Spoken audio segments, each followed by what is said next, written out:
Operations Committee of the Board of Directors of the Lower Colorado River Authority. Today's Wednesday, November 12th, 2025, and the time is 9:03 a.m. Quorum is present. General Counsel will record each committee member who's in attendance. Everyone, please stand for Pledge of Allegiance and American Texas flag.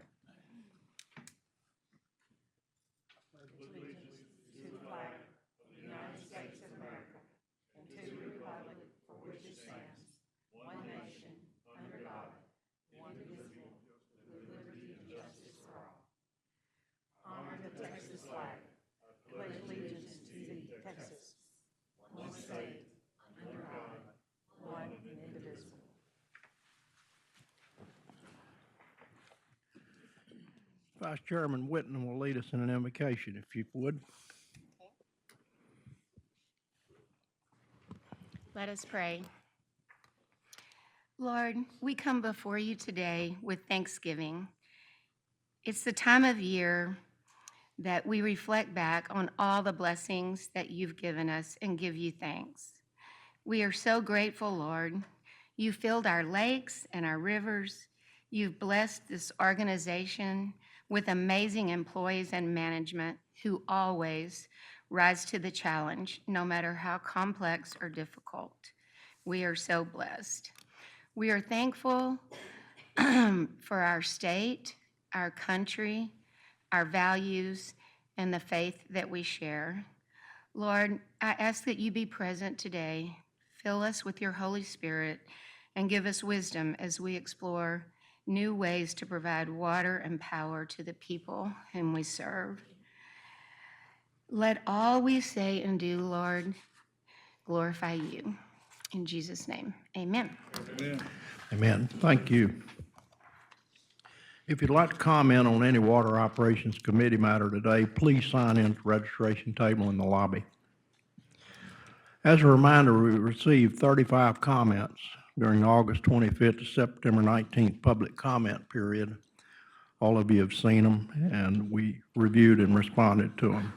We sent 5,000 email notices to water customers and individuals on our public comment mailing list. All 35 comments and responses were posted on the LCRA website. Any comments from the public? No, okay. First action item is approve the committee meeting minutes from last meeting in October. Is there a motion to approve? Second. We have a motion and a second. Any comments or questions? All in favor say aye. Aye.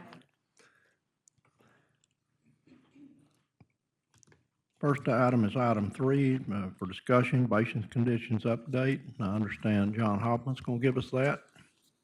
Yes, sir. Good morning.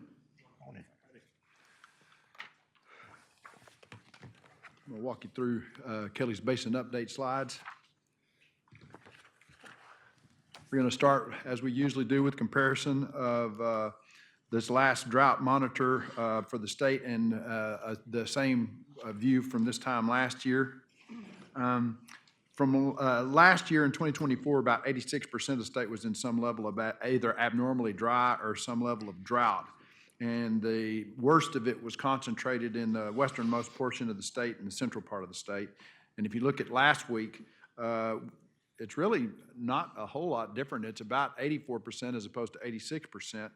The concentrations remain in central Texas and far west Texas. There's not as much of the dark, deep red as what we had in 2024. Zooming in on our part of the state, you know, our drought monitor shows us that we continue to be in the throes of some pretty abnormally dry conditions in the basin, in particularly below Austin, as well as the far northwestern portion of the state. There has been some easing of drought conditions just above Buchanan. You'll notice there's a little white spot up there kind of in the basin map that's right above that there, that there's a little bit of easing of drought conditions there.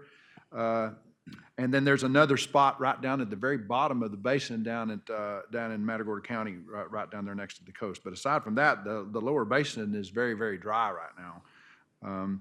Almost 94% of the basin is in some level of drought condition or abnormally dry.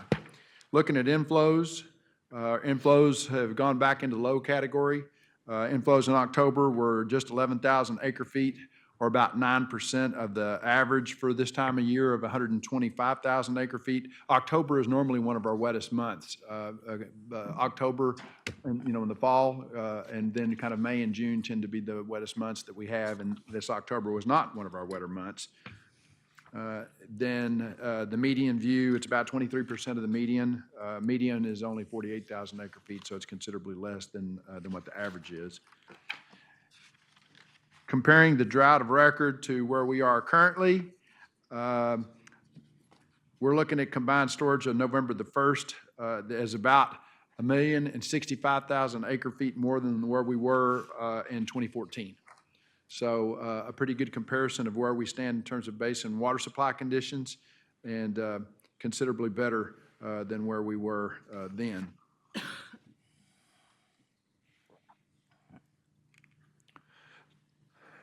Now, drilling down into combined storage projections, looking forward, on November the 1st, we were at 1.74 million acre feet, or about 88% full, and as of 7:25 a.m. this morning, combined storage was at 1.733 million acre feet and 87% full.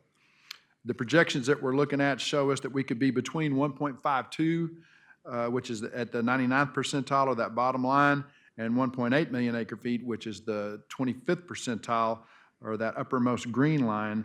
And under either of those scenarios, if we are there in March the 1st, we would have water supply for Lakeside, Gulf Coast, and Pierce Ranch operations next year for the first time since 2022.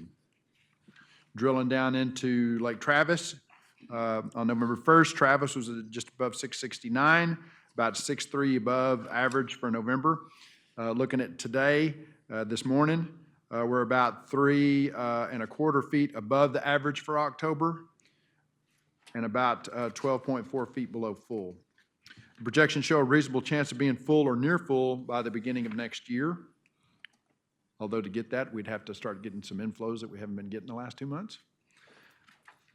Looking at Buchanan, on November the 1st, we were just above 1018, or 8.13 feet above average for November, and we're really pretty much in the same space.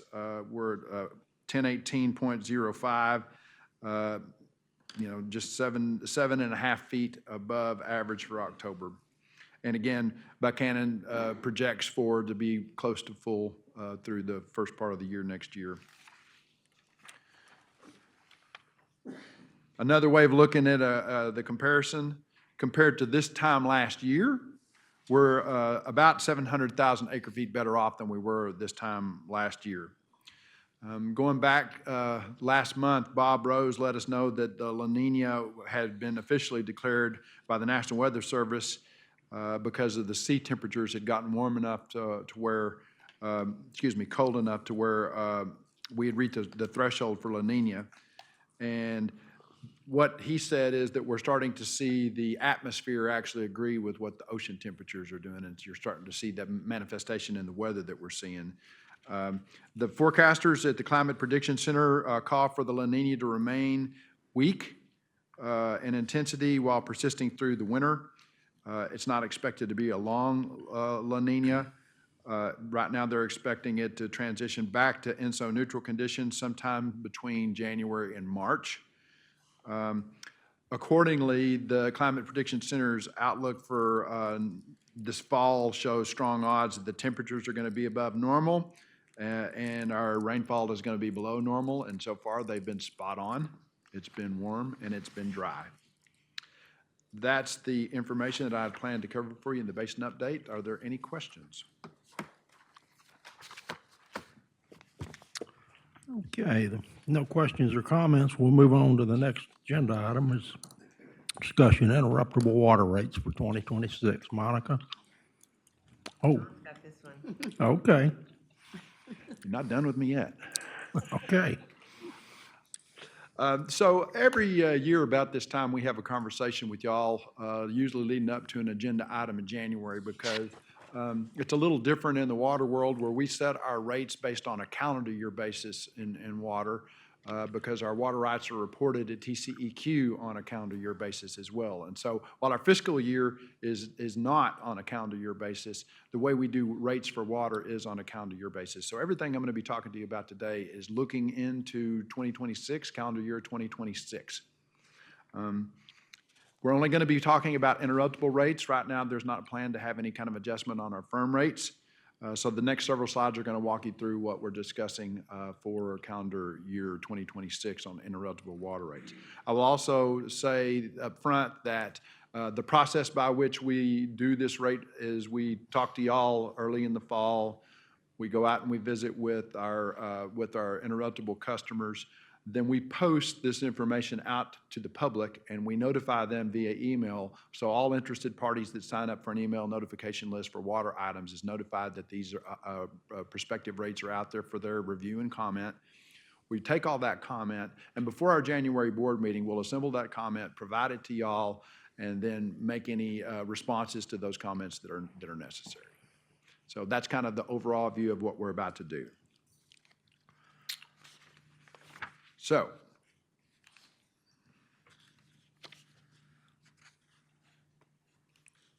drilling down into it.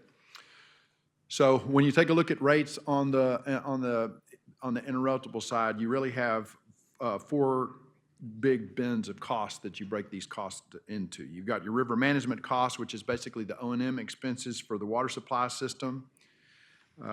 That's everything from water supply planning to what it takes to be able to actually operate the River Operations Center, the accounting for the water supply system, operating the dams themselves. Then there's also a bin of cost that is associated with debt, and our water debt obligation bucket is the debt associated with the dams. Our firm customers cover all of our water debt obligation on our firm side. Then you have irrigation canal delivery costs. And the irrigation canal delivery costs are apportioned to the respective irrigation operations. The appropriate cost for each of those irrigation operations are assigned to the operations in those systems. And then we have another group, the accounting folks call the other adjustments category, which in effect means any kind of firm cash-funded capital projects like some of the dam gates and that sort of thing. And then any offsets that we have in firm revenues for things like South Texas nuclear operating projects revenues are accounted for in this section. So we allocate or apportion costs based on firm customer rates and interruptible customer rates on the firm side. The firm has 78.7% share of the river management operating cost and all of the debt for the water supply system, excluding Arbuckle. Arbuckle debt service is excluded from rates until the year 2035, along with the other adjustments that I was talking about on the previous slide. The interruptible side of the ledger, you've got 21.3% of those operating costs on river management that are divided between Gulf Coast and Lakeside. Garwood, if you'll remember, does not have a share of river management costs due to the negotiated agreement under which we bought those Garwood water rights.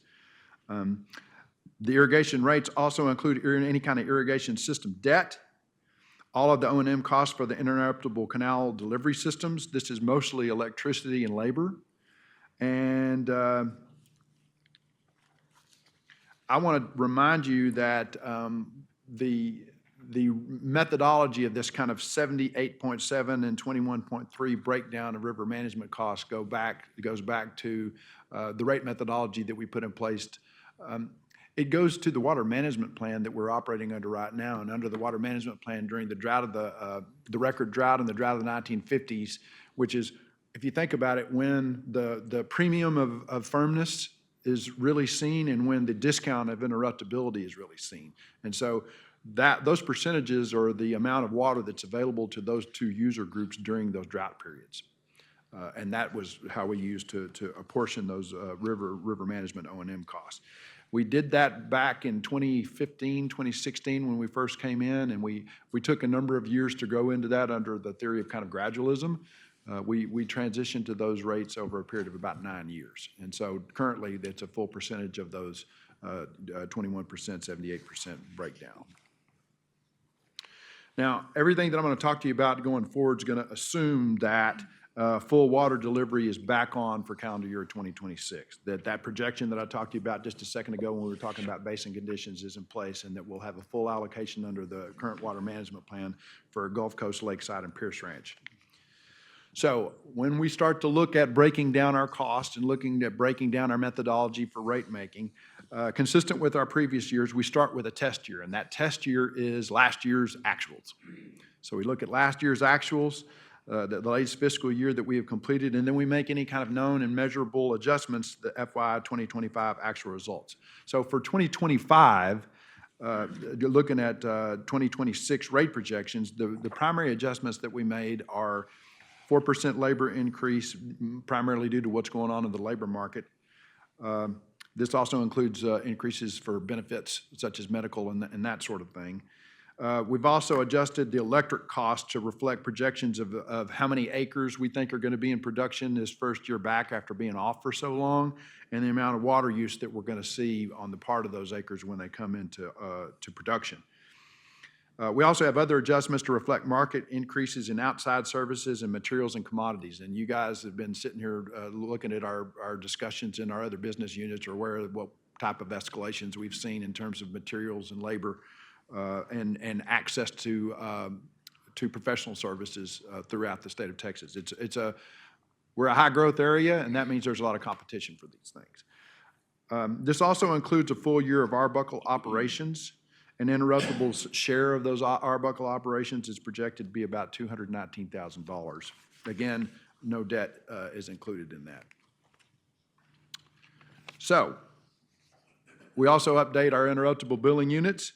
Because we've been curtailed in Gulf Coast and Lakeside agricultural divisions since the second growing season in 2022, and we traditionally look back 3 seasons, three years. We're having to go back to 2022, first season 2022, to start our 3-year look back on this. So based off of what we have for Lakeside and for Gulf Coast, for first season, we're looking at first season acres in 2020, 2021, and 2022.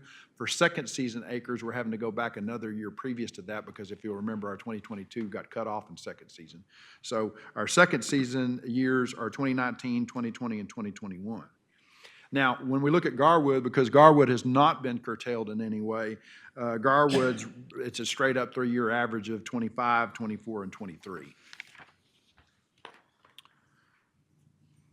So looking at Garwood, I want to give you just a brief summary of what the Garwood irrigation season looked like this last year.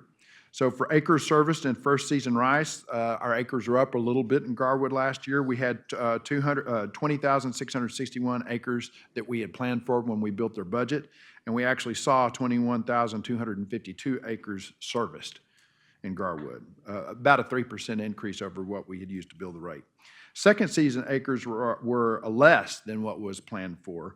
Our second season acres saw about 16,300 that we had planned for, and what we actually saw was 14,000 acres of actual second season or return crop rice, or about a 14% reduction from what we had planned for.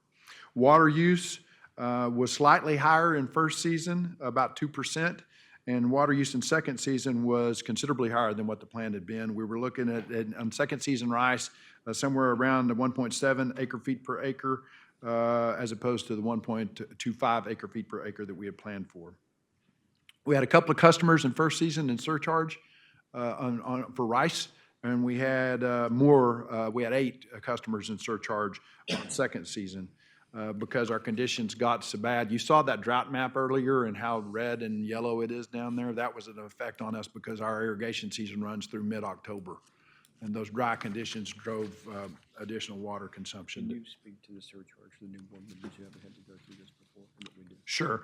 So we have what we call a duty, that is amount of water that we assume is going to be used up to for each acre that's planted. And so when I talk about surcharges, when you adopt a rate in January, you will see a chart that actually shows what those surcharges will be for each of the irrigation operations. And there's a 40% adder, an 80% adder, and a 120% adder, depending upon how much over that duty any individual producer goes. And so when I talk about two of them being in surcharges, that means that two of them actually got into one of those either 40, 80, or 120% level of additional use above their duty.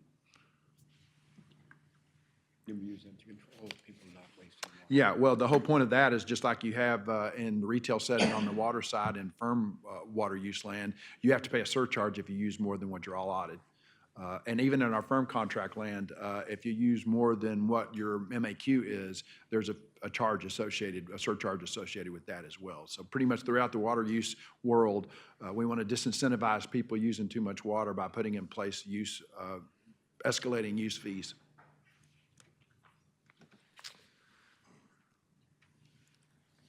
Okay, now this slide has all three of the irrigation divisions that we set rates for on it. Pierce Ranch is not on there because Pierce Ranch, we don't do anything dealing with rates. We don't do anything dealing with delivery with Pierce Ranch. The Pierce Ranch is just allocated under the water management plan, but our responsibility stops when they pump it out of the river. We have no responsibility for operating their pumps or anything within their system. So we're just looking at Gulf Coast, Lakeside, and Garwood. So for all three, this is kind of your big view of what's going to be coming up that we're going to break out into each one of the irrigation divisions on this slide. And it's really pretty simple. It's cost divided by billing units. It's always kind of a matter of cost divided by billing units. So if you take a look at the top of the page, you have acres at the top of the chart. And if you multiply those acres by the estimated water use per acre, that's kind of there in the middle part of the chart. That gets you your total billing units, and those billing unit counts are at the bottom of the page, and those billing units are what we're going to use on the next couple of pages to divide out the costs. So we start with Gulf Coast.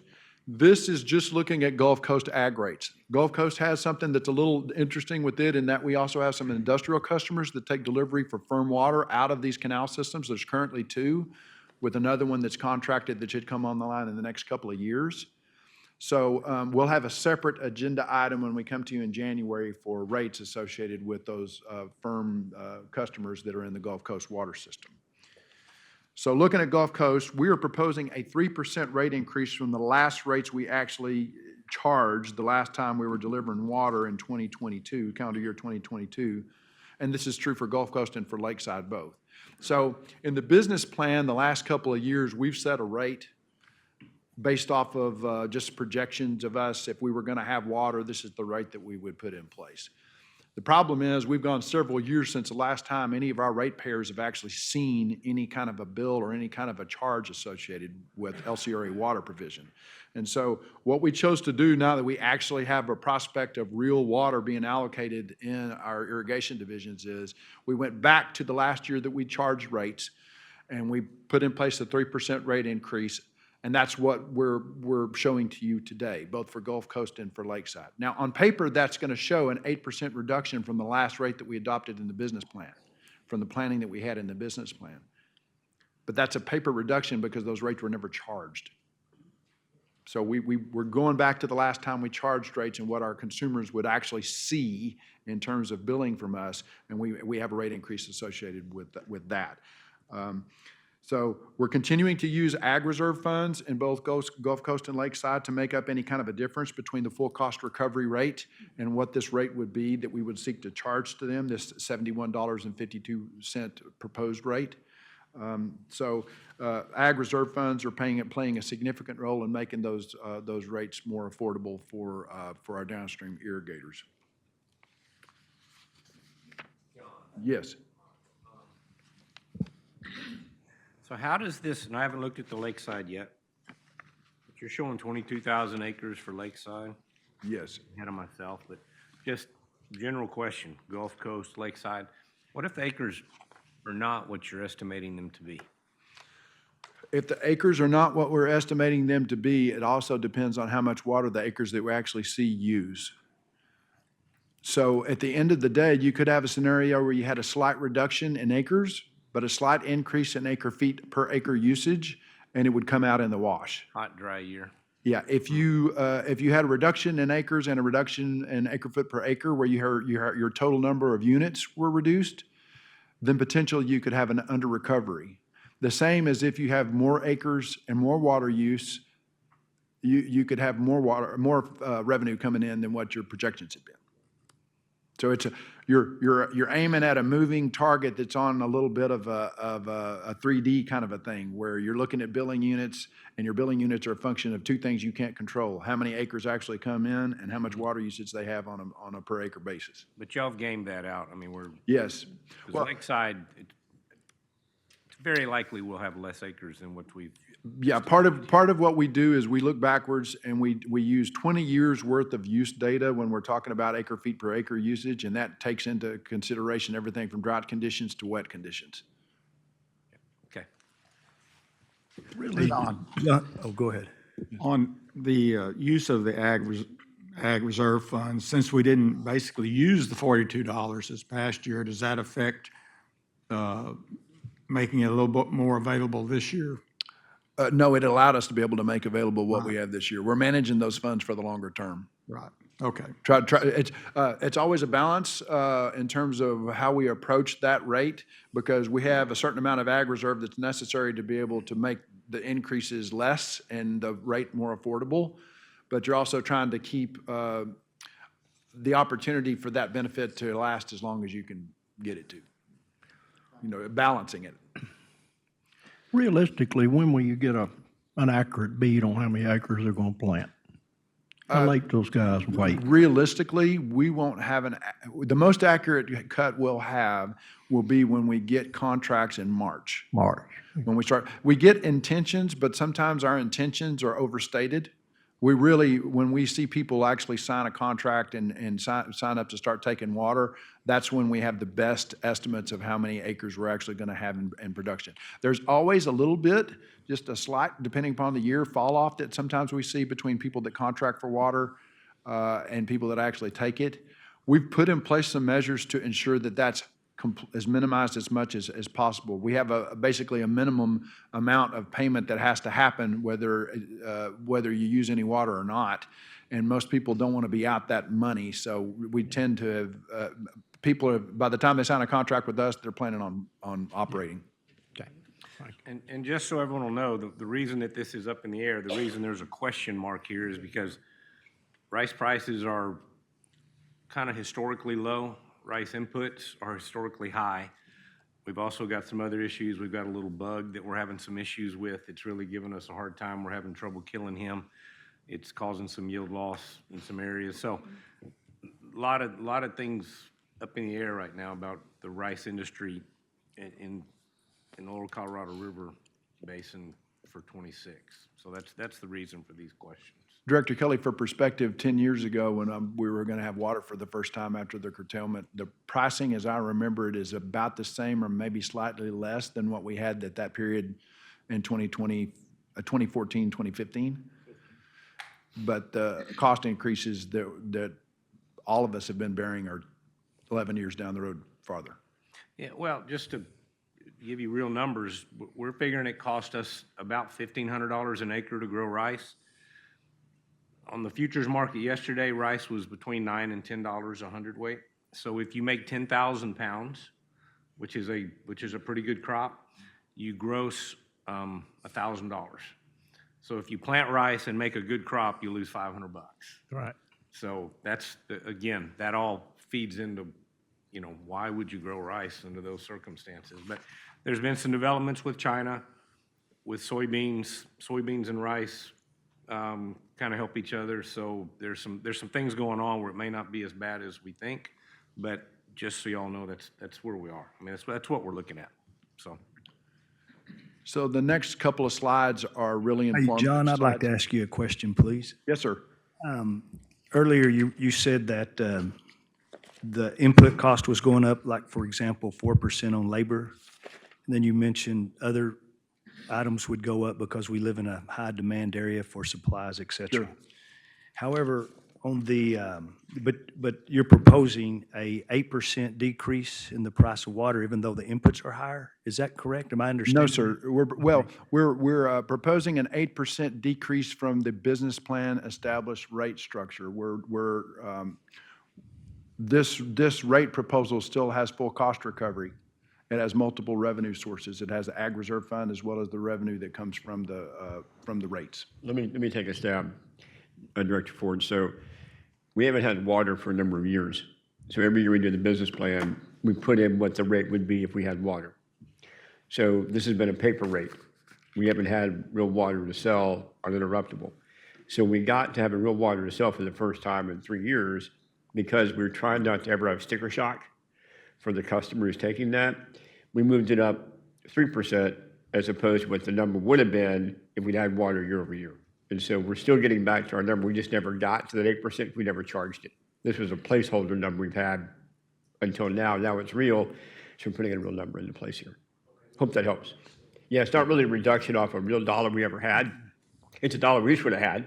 We just never got there because we didn't have water to sell. It's an increase from the last rate they saw. Yeah, they're still going up. They just never saw what we would have had if we would have had water the last 3 years to sell. Thank you. John, excuse me, back up to the surcharge for just a minute. So when the contracts are established and for how many ever acre feet that they plan to take of water, the rate set at a certain rate. Yes, sir.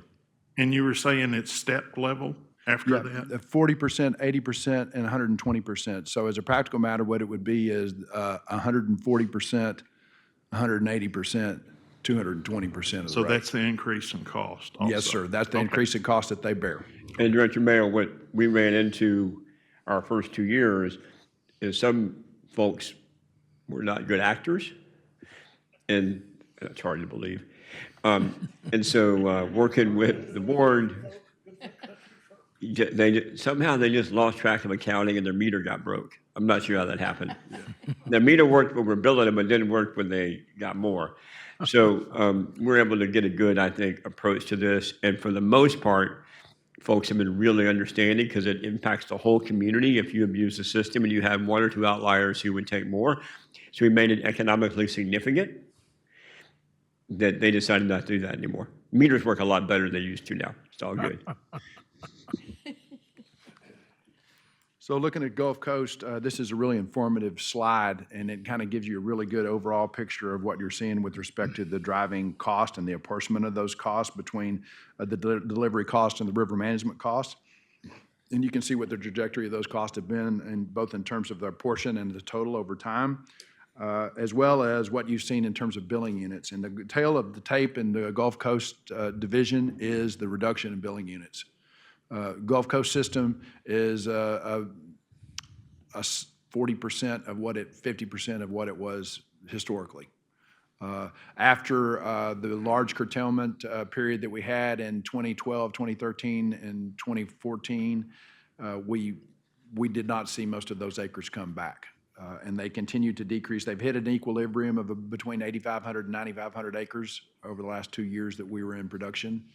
But it has an effect on the rates in terms of the cost of delivering water in that area. There's fewer billing units to be able to spread the cost across.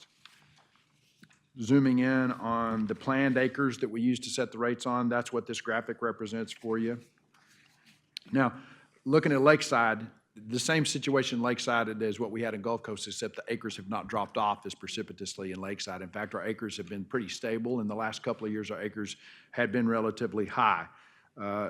Director Kelly points out that there's some different market dynamics that have been in place the last couple of years that are probably going to affect what we see in terms of acres. But I've been surprised in the past, so we'll have to wait and see what actually shows up. But looking at where we are, this is also projecting a 3% rate increase for Lakeside, and the difference actually being made up for with rate stabilization from the Ag Reserve Fund.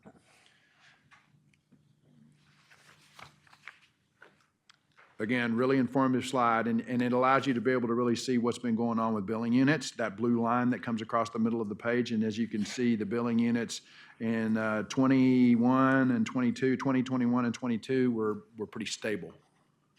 Now, the reason why they look really stable in 24, 25, 23, 24, and 25 is because they were curtailed, and we use the same methodology in terms of the acres that we use. So there you go with your billing units.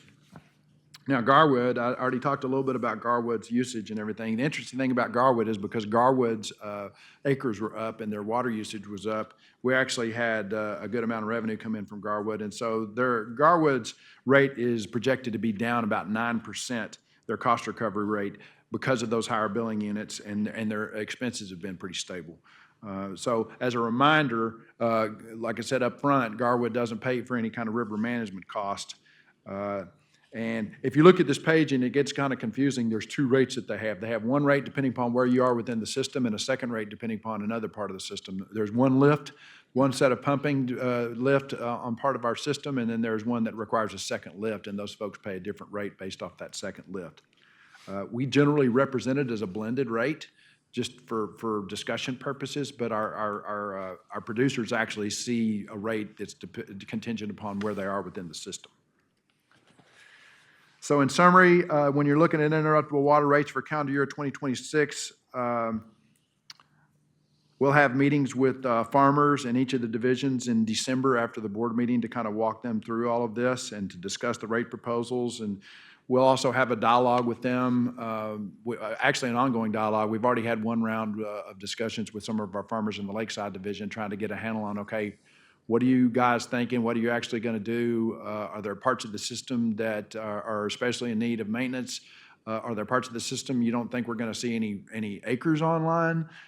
Just trying to get feedback from people as we prepare to provide water service for the first time after being off for many years. After that farmer meeting, we're going to post the draft documents out on the web for public review. Somewhere in the mid-December timeframe, and that'll give us plenty of time to be able to let people see them and to be able to respond and provide us their feedback. As I mentioned earlier, that link that we provide to everybody that signed up to look at any kind of water-related agenda items, we'll send those out, the links to the materials out through that email list. It's a big list that we have accumulated over time, and people all up and down the basin. And so we'll give all the public and all those folks an opportunity to be able to see this. So we come back to you in January, and we will have received public input. We will have met with our farmer groups. We'll have all of that information available for you, along with our recommendation to consider at the January board meeting. And finally, kind of looking down the road, our availability determinations for water supply and interruptible water land is on March the 1st. And so March the 1st conditions will dictate what's going on. I gave y'all a sense, looking at the basin conditions map a second ago, it looks pretty sure that we'll have full allocations under the water management plan. But our conditions have been very, very dry. And if they continue to be very, very dry through the year, I still think we'll be above any of those thresholds, but we'll be updating you as we go along and as those projections are revised with each month of inflows in case anything comes up between now and then. So that March 1st date is going to be the date that's going to be most important for determining how much water supply is available under the water management plan. Any questions? John, remind us real quick, what did Garwood wind up using for stored water this last year? Oh, goodness. Garwood stored water usage was, Very little, I know. I have it. 8,000? Stored water usage was 4,100 acre feet. 41, yeah. Yeah, they started using water really early, and it looked really, really bad in terms of their allocation of stored water. And then it got wet, and then we got wet enough where we filled, got a lot more water supply. And so any limitations on interruptible stored water under their 1999 water management plan went away, and then they ended up not needing any stored water for the rest of the year. Well, the board needs to just be mindful that, we have allocations when it being where we're at come March 1, but at the same time, our run-of-river covers. Under Hopefully, Garwood, if we have normal type rainfall, it'll cover a lot of the ills and it won't have a use for the stored. So, under Garwood's agreement with us, the only limit that was in place after the lakes went back up was 100,000 acre feet ultimate limit that is Right. regardless of where it comes from. exactly. Thank you. You mentioned that there were 2 industrial customers in Yes. the Gulf Coast region. Did they pay the regular, the same rate as other industrial customers, or do they have some additional water delivery? Exactly. They pay a firm rate, just like any other firm customer takes, whether the city of Pflugerville or our power plants or whomever. But because they're on an LCRA canal delivery system, they pay some delivery costs associated with the operation of But that their system. rate would have the 78% of the river management instead of. As all firm customers. Okay. Yeah, as all firms. So they have the system costs, they're part of the system costs. They're a share of all the debt, like Buchanan and Mansfield Dam debt. Right. And then they also have this, say you're on the west side of the river in Gulf Coast. That canal delivery system has costs associated with that, and they'll pay their share on a per acre foot basis of those costs, Okay. based So off it's how much just they divert. In addition to the regular. industrial. Exactly. Gotcha, thanks. It'd be like if they had their own system, they would have to pay those costs anyway, so they're paying their diversion costs.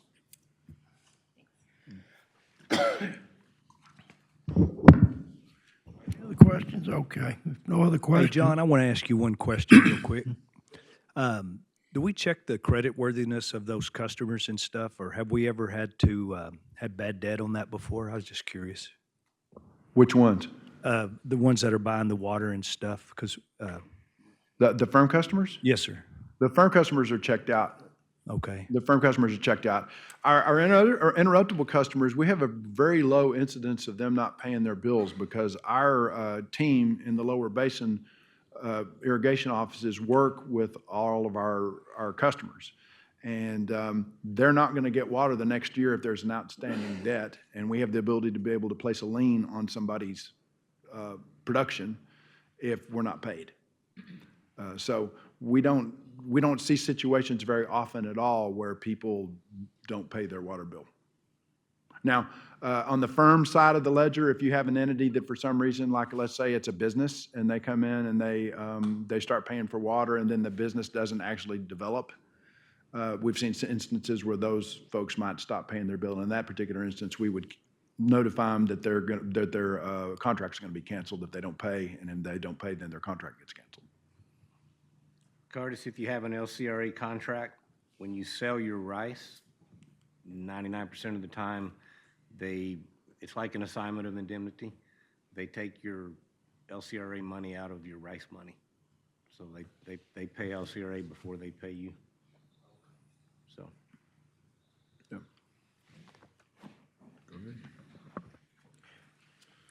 Any other questions on rates? If not, we'll move on to the next item, which is water supply resource report. Monica? There it is. Oh, one question. Monica. I'm sorry. What did I say?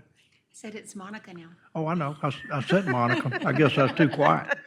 We've got one in our book, and then we got one laying here on the table. Are they one and the same? No changes, huh? So, We've swapped out a page, but I think it's the one in your book you want. okay. Yeah. Okay, thank you.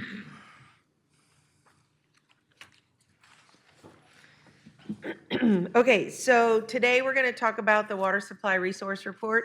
In September, we provided you an update of where we are. We're going to refer to this as the WSRR today. And this is an update from the 2010 Water Supply Resource Plan that we've previously been working from. And that presentation focused on the range of the new firm water supply projects that were evaluated as part of this project. At that time, we had just finished the public comment phase. We posted the report on our website. We sent out about 5,000 emails soliciting comments. We received about 35 responses. We summarized the comments into key categories, and we provided you a copy of those responses in advance of today's meeting. So you guys should have all gotten that. So in this presentation, we're going to share a summary of those comments, And the comment responses were posted on our website earlier this week, so that our folks have been able to take a look at it. And then, based on the nature of the comments we received, we only had very minor changes that we made to the actual WSRR. So today, we will be providing you with an overview of the report's findings, and we are going to be seeking approval later on today. So keep in mind, at this early stage of the process, the WSRR does not recommend a specific water supply strategy or a scenario of strategies. The board's approval of this report does not represent an adoption of any of the projects or strategies that are in the report. We will come back to you at a later time, at such time that we want to move one of those projects or strategies forward. And we will seek approval on an individual basis.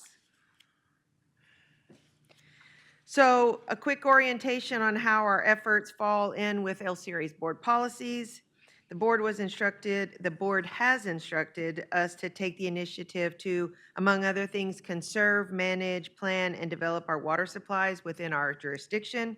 Importantly, we must do so in a cost-effective manner, in as cost-effective manner as possible while maximizing our existing supplies and utilizing our existing water rights.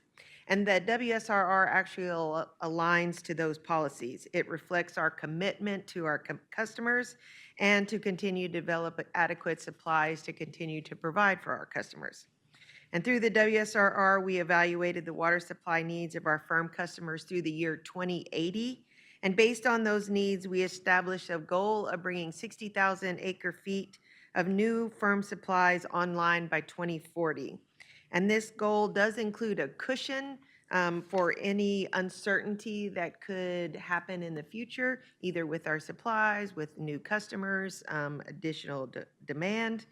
And through the WSRR, we evaluated conservation strategies that aim to extend our existing supplies. We also evaluated new infrastructure strategies that aim to bring on new firm water supplies to the upper basin where our future growth is needed. And then today, we also will present a summary of the results of our analysis, including estimated supplies made available for these strategies, costs, and implementation timelines. So we've shown you this chart previously. Our supplies and demands vary by location, and we know that most of the demands are in that upper basin. So we need to recognize the current physical constraints of the system. So for planning purposes, we divide the system into two basins, the upper basin and the lower basin. And importantly, the upper basin can currently only be supplied by water from lakes, the Highland Lakes, from Buchanan and Travis, or our amended Garwood water right, while the lower basin can be covered by the Highland Lakes as well as our downstream Runner River and now Arbuckle Reservoir. And again, the upper basin is where the greatest demands are, particularly in Travis County. And here's the table that we use to talk about our future needs. We've shown you guys this before. Our important talking point from this one is that we're trying to get to 60,000 acre-feet by 2040, and that's the goal we're working towards. So as part of the WSRR, we identified and evaluated 17 potential supply strategies to meet the water supply needs of the upper basin. We initially considered over 60 potential water supply strategies that were studied by LCRA either through earlier planning efforts, conceptualized from other relevant stories, or were formulated during discussions with our consulting firms. And we conducted multiple workshops and meetings to discuss and screen these down to the 17 that are in the WSRR. These can be categorized into three main categories to help meet the goal of adding 60,000 acre-feet by 2040. Water conservation and reuse, system optimization and new Colorado supplies, and then new non-Colorado River supplies. And because our needs are in the upper basin, we included the infrastructure to move water from various source locations to where the water would most likely be needed. At the September board meeting, I presented to you the conceptual figures of each of these strategies. We're not going to repeat all of that here. Rather, I'll be focusing on the supplies made available, costs, kind of in those charts. We then evaluated each strategy based on 8 performance criteria, which includes supplies, cost, environmental, regulatory, all the things that we would have to do to actually make the project get to where we would need it, and what would that timeline look like. And so we kind of have these 3 buckets of strategy types. Conservation and reuse, these aim to extend our existing supplies for our firm, non-Austin customers. These savings represent ranges between 2030 and 2080 and would be above and beyond our existing 5 and 10-year conservation goals. And some of these obviously would require a lot of vetting with our customers, and we will be coordinating with you as we move forward with potential implementation. The second category is upper basin. In our upper basin, this would be using new Colorado supplies. So most of these are new off-channel reservoirs. We call them OCRs, Bastrop, Fayette, or Colorado County. As we talked previously, all of these would involve building a new pipeline and moving that water back up to the upper basin. We're kind of assuming as part of the WSRR, it's a kind of a hub somewhere in the Travis County area because that's where our demand is. And some of these are standalone OCRs, while others could store water that could be piped from Arbuckle. You pipe it upstream and move it around as we needed. The OCRs vary in size, expected firm supply that could be made available, as well as costs, and all have costs ranging in the billions and implementation timeframes extending between 1 and 3 decades. Can you imagine working on a project for 30 years? Oof. But that's... Yes. Y'all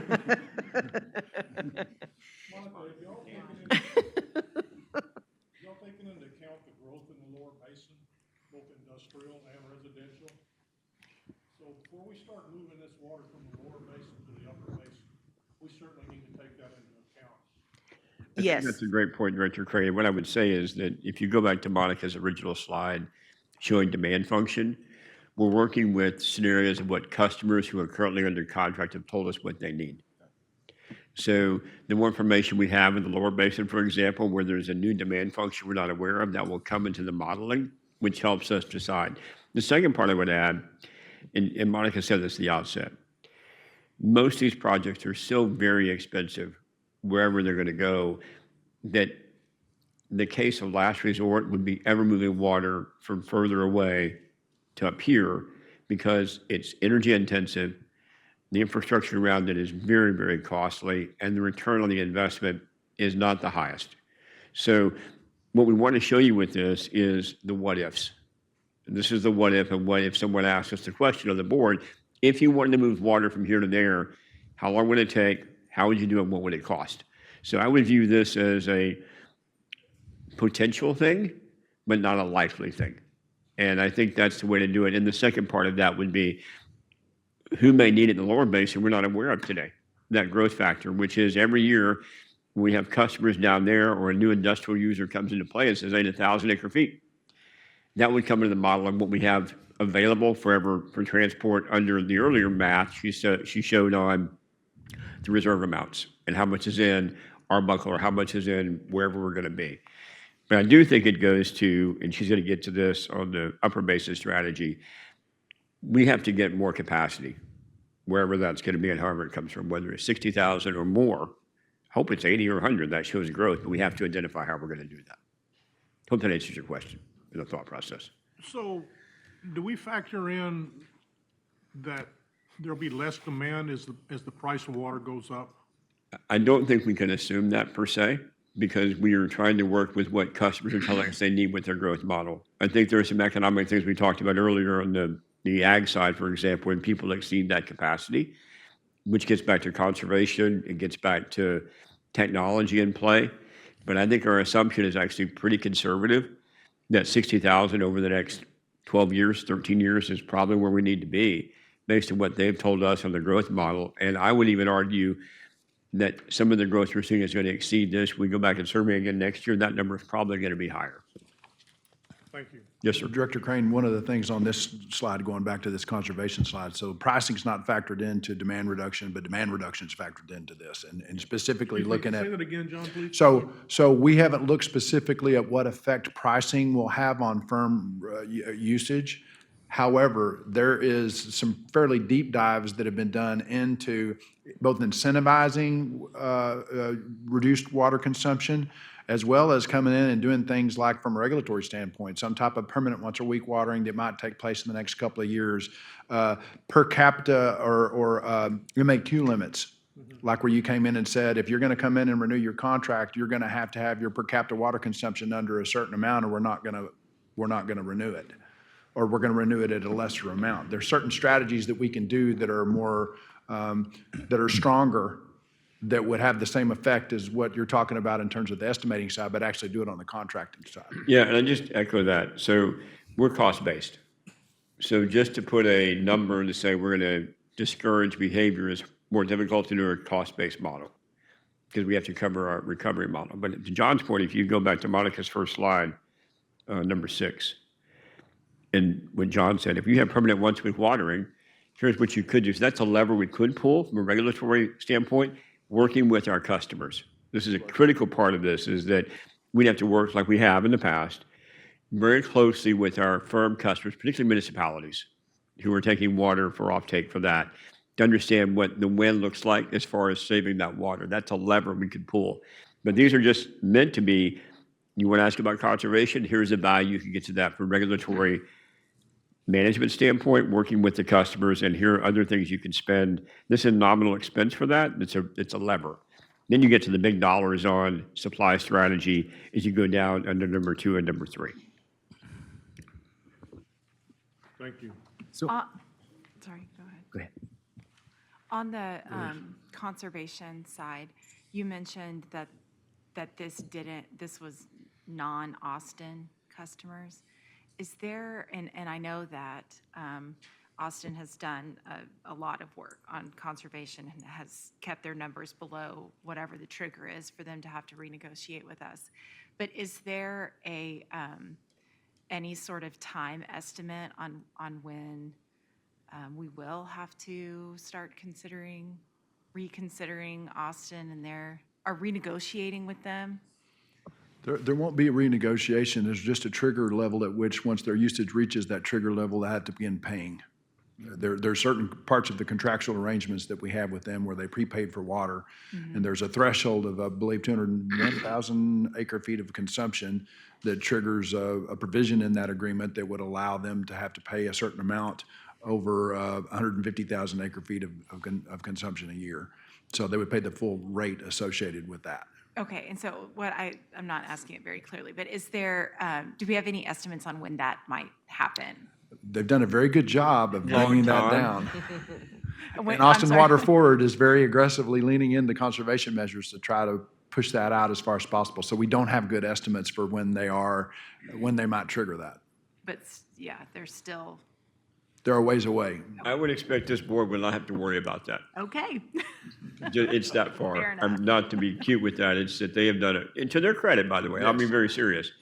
They have done a really, really good job of managing that supply through conservation measures, technology, messaging, investments, and how they focused on that. And so in many ways, it's been a win because it takes less capacity to address that because they've been very thoughtful around how they manage their supply. So credit to them for that. So that's a serious comment for that. And having said that, because they've done such a good job of that, I'd be very surprised if we're having a significant conversation for a significant period of time of whether we have to move into that number that John just talked about. It's using pricing as an enhanced I was going to say, to incentive. Director very much Crane's so. point. Yeah. They use pricing because Yeah. they do have a tiered system where if you go above a certain level, you will pay that surcharge.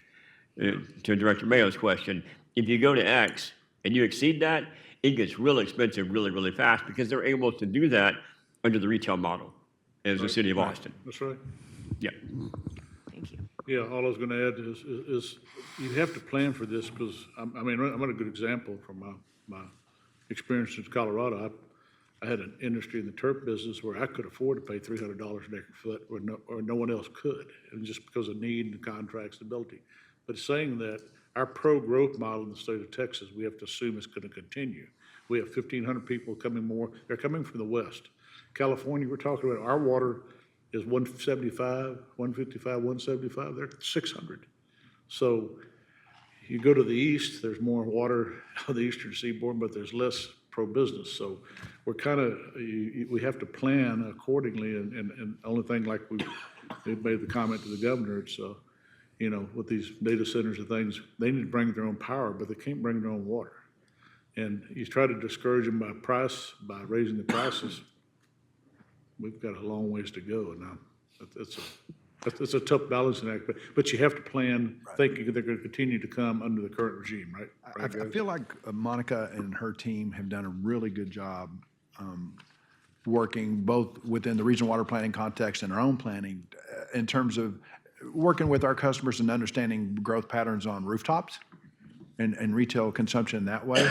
I think the biggest challenge that we have and the most disruptive challenge that we have is not unique to the water space, because we see it across all the business lines we have here at LCRA, and that is the larger demands that are coming in, the larger loads that are coming in that have huge demands associated with those that are locating in areas that we haven't traditionally planned for.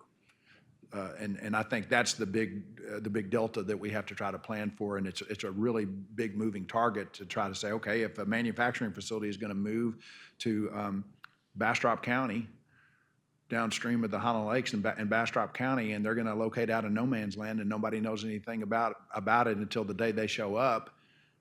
Those are really hard to plan for. It's not like the city of Pflugerville knows really well what they're planning on doing and how far they're planning on expanding, and what their needs are going to be within that footprint, and what their consumption has been on a hot year and a wet year. And those rooftops are relatively easy to plan for. It's these other types of demands that are much more challenging. Without really divulging anything, is there ASR opportunities on the west side of I-35? The hydrology in the west side of I-35 right now, as I understand it, is not conducive to large-scale ASR type projects. Well, If you ever built a pool yeah. west of I-35 or poured a foundation or dug something, it's really difficult. It's hard rock. And so you get to that area, and then to have the space big enough to echo what John's saying, it's east of I-35 point that allows that opportunity for geology. My prediction on the upper end up there is they're more likely, and right now we have a customer, one customer in particular, and a second one that I'm aware of that are looking at direct potable reuse at some point in time in the future and using their wastewater facilities as water factories. Having closed loop systems. So. Are there any other, I know we can't rely on the numbers, but I know there's water speculators out there that are trying to move water into our area. Are there any projections on likely sources or likely acre feet from those? I think the challenge that we've got with that is if they got in early before the last round of changes in groundwater districts, there's a chance that they have permits. A lot of those bigger permits are being contested. There's also an issue with respect to how groundwater conservation districts in particular look at managing their supplies. And it puts a question mark over, let's say, for example, it's 10,000 acre feet, because that's an easy number to talk about. We don't know what that is in year 10, 20, or 30, depending upon what other things happen within the regulatory area. There's a chance that the district has the ability legally to come in and significantly alter the amount of water that you actually have over the long term. So for a planning, for a water supply, what are you buying? Are you buying 10? Are you buying really 8? Are you buying 7? What would you in then turn go in and commit towards demands that you've got? And so I think what you're seeing on the part of LCRA and entities like us and even cities that are out there in the space looking for additional water supplies is trying to come to terms with, okay, what's in the marketplace and what is it actually over the long term? And lo and behold, here we are. That third grouping of projects.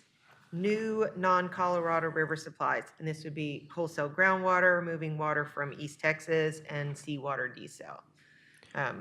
So here's that. When you talk about East Texas water, you're talking about surface water only? Yes. Yeah, okay. Yes, specifically with surface water from East Texas.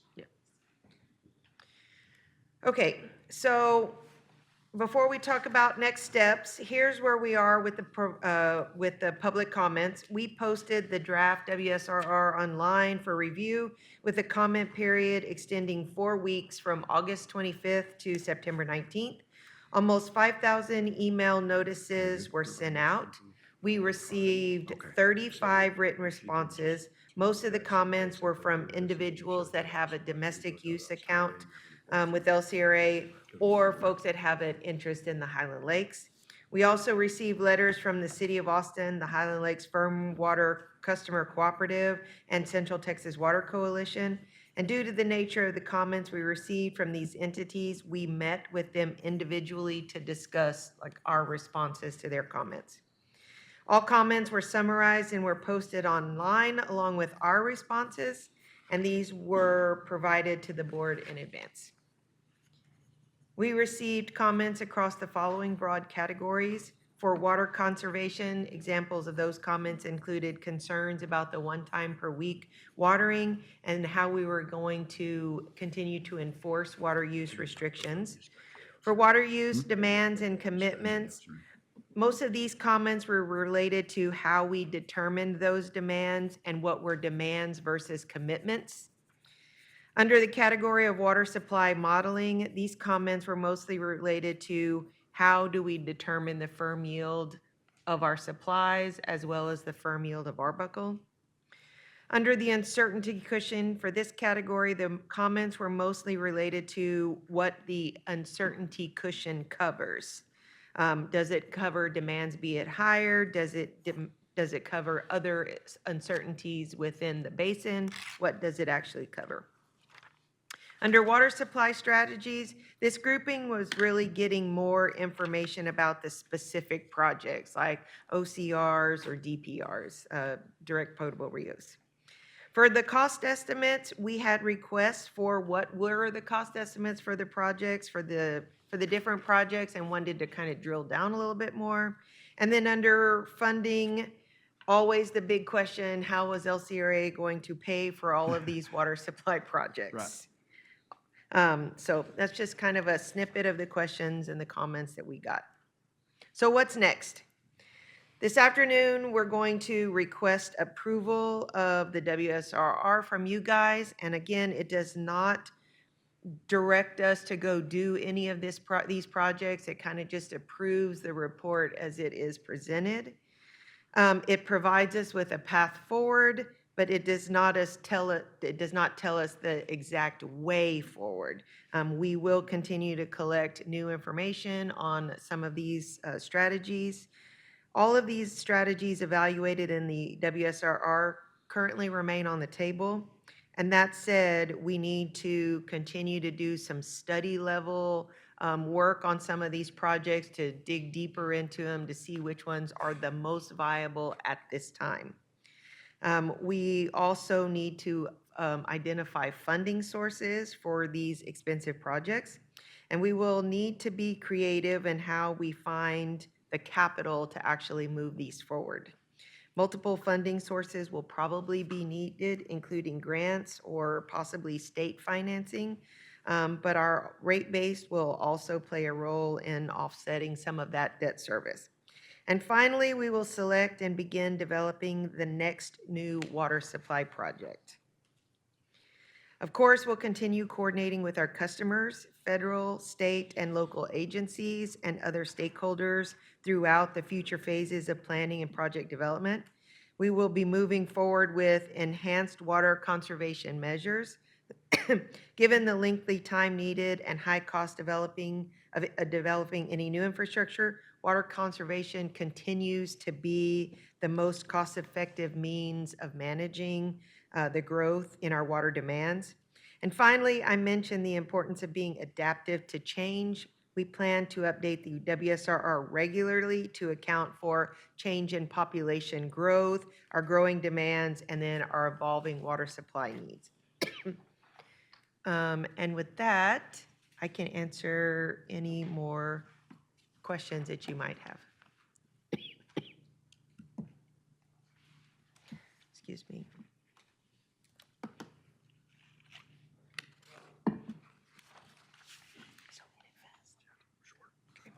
I might have one question, Monica. You know, the new proposition that was passed where 1 billion to go into new infrastructure projects similar to this. What's our opportunity to be able to receive some of those proceeds, do you think? Or have we looked at that very deeply yet? It'll be a competitive process. Yeah. So we have the opportunity when the dollars actually start to come in, where I think it's going to be 2 or 3 years before they actually start to see money come into the process. We have not seen from Water Development Board how they're going to allocate or the process by which they're going to evaluate projects against each other. So that's a critical piece for us to be able to see before we can give you a sense of whether that's something we're going to be able to avail ourselves or want to avail ourselves of. Yeah, depending on the terms of that. Correct. Yeah, Resource. and echo just what John said. I think the one thing we'll be able to do, we've done before, is we will take the key criteria that Monica just went through and find the things that are best for us, whatever source of funding could come from. And we'll bring that to you all, make them as shovel-ready as possible, and hopefully between the Water Development Board, other sources of funding will be ready to go. So we'll kind of address it that way, Director Ford. You know, I was kind of looking at the time frame on completing some of these projects and Yeah. the amount of water we're going to try to get. We're going to have to get on it pretty doggone quick, it looks like to me. You're correct. Water is a decades-long thing, and Monica made an allusion to that earlier. You know, you can build a power plant in 3 years. You get transmission lines up in 3 to 5. By the time you site, permit, fund, acquire, plan, it's a decade-long deal minimum. So I think that's why this is so critical that we continue this conversation with y'all about where we're trying to go and what it takes to do it. And John said, all the low-hanging fruit's done, all the easy water projects, whether it's ASR, east or west, whether it's groundwater in the future, which is going to be very difficult, but as a possibility, off-channel. All those are going to be on the table, and how do we get there in the best way with the least amount of dollars, but in the most efficient time way possible, because time really is the biggest obstacle in this, to your point. I think time of all the things we deal with, the money is significant, all these are, but you find the best bang, right? But the time is really critical.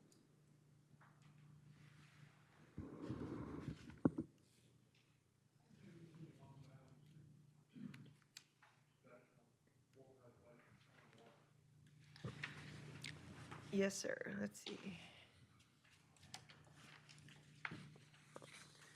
Okay, so this is followed up of our discussion last month on our board reserve. And we showed you this. This is just a history of the board reservation of firm water. And we started out in 1989, and currently we're at the 10,000 acre feet per year. And so with Arbuckle Reservoir providing a new source of water inventory, we thought it was time to reevaluate the board reservation of firm water. And we are recommending that we maintain that upper basin at 10,000 acre feet per year, and then establishing a lower basin reserve of 20,000 acre feet per year.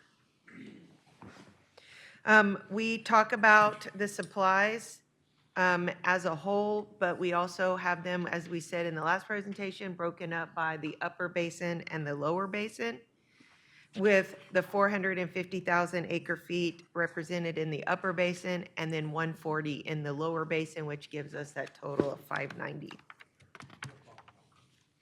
So this chart shows our accounting as of November 1st. The first column is the 590,000 acre feet. The second column is that MAQ that our customers, have in their contracts. The third column then would be that difference. And then we take out the board reserve from the fourth column. And then finally, in the fifth column, which is what is remaining in each one of the basins, upper and lower, which gives us a total of about 74,000 acre feet to contract against. And then it's broken down in between the two. It's a very condensed from what we discussed last month. But this afternoon, we're going to be coming to you to approve this board reserve of the 10,000 and the 20,000 and reset those numbers moving forward. And we can answer any questions you might have on this one. Just a quick one, do we have a map of this 35 county water service area? Yes. We do. And that, I assume that means we can market water in those 35 counties or develop water resources in those counties? If we were marketing water, yes. If We've had the exact opposite problem. We've had people coming in wanting water. But correct, yeah, that, you've got an area where you could provide water that's within the water service area. Okay. Yeah, we can provide service in that area. And we can develop water supplies in those counties? Yes. Okay. Somewhere I missed the map. I don't know where. Maybe it was one We'll of get to you. AWOL on these meetings this summer or something. I don't know. Okay. Okay. Anything else on this? That's it? I assume we don't need an executive session. If there's no other items come before the committee, I'll declare it adjourned at 10:18.